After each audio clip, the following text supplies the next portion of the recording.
everybody, it's Abe from McFay Photography here, and I was just going to show you how I photograph an interior using this bathroom shot we did last week.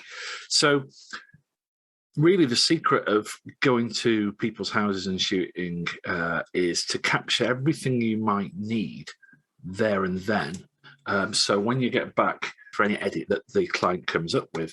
So if you look at this particular bathroom shot here, I take a bracketed ambient shot. As you can see, the 5D allows you to do 7 brackets, and they're all one apart. And I've even taken a shot with this color calibrator, so I can take a white balance off that if I want to. So those are the ambient shots. And then, as you can see here, take a nice photo with the flash pointed at the ceiling, assuming the ceiling is white, which it was not. It isn't here, it's yellow. If you pointed it there, the room would look yellow.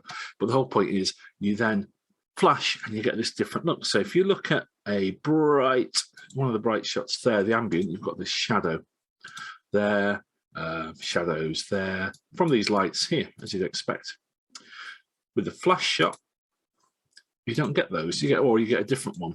So the idea of what I'm doing these days is to try and get a good flash shot and a good ambient shot out of that, and then blend them together. So this particular client likes a warm look. What I'd probably normally do is I'd go through and I would select, I've just started them 3.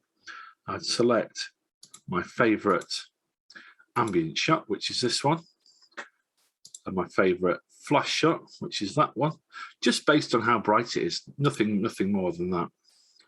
That's the final shot I delivered. So what I'll do, I'll just create some virtual copies. What I'm going to do, I'm going to use a flash as a base shot because that is definitely white, and I know that the sink was definitely white. So I'm going to press W for white balance. Just click on the sink. There we go. So that's the actual colour of the bathroom when you take away the colour of the lights. Okay, so let's have a little think about what we're going to do with it. I might just lift the shadows, bring the brightness down a bit, maybe add a bit of punch by increasing the blacks. If you press shift and double click on the black, shift and double click on the white, I'll add a bit of clarity, maybe a bit of texture, a bit of colour. Okay, so that's not a bad looking shot there. Okay, so what we can now do is we click on the ambient one and then go to reference view and drag that one there. We want to try and match as closely to this as we can with this one. So I'm going to, again,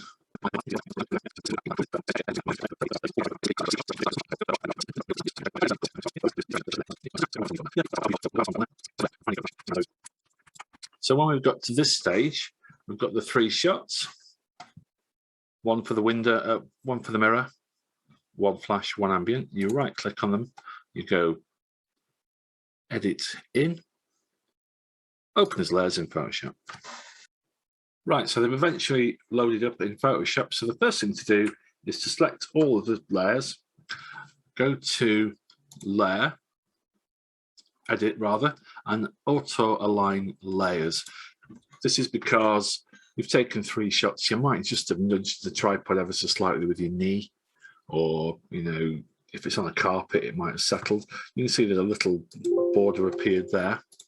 So that means it did actually align them a little bit for you. So the idea is to put the main flash shot, oopsie daisy, at the bottom. Let's put the good mirror shot there. So I just want to get rid of everything else in this photo apart from the mirror. As you'd expect, we press the Alt key and hit mask. Then we can just draw over it, and there you go. So that's that done. Actually, it's a little bit brighter around the edges. Look, you see down here. So what we can do, lasso around it, delete that mask, and then add it. There you go. So it's a bit tidier. Normally you can just draw on, but because I think the changing the position of the flash made the wall a bit brighter than it did in the main shot. Okay, so we've now got a satisfactory looking flash shot, but let's now add in a bit of the ambient to make it look slightly more natural. You can just put a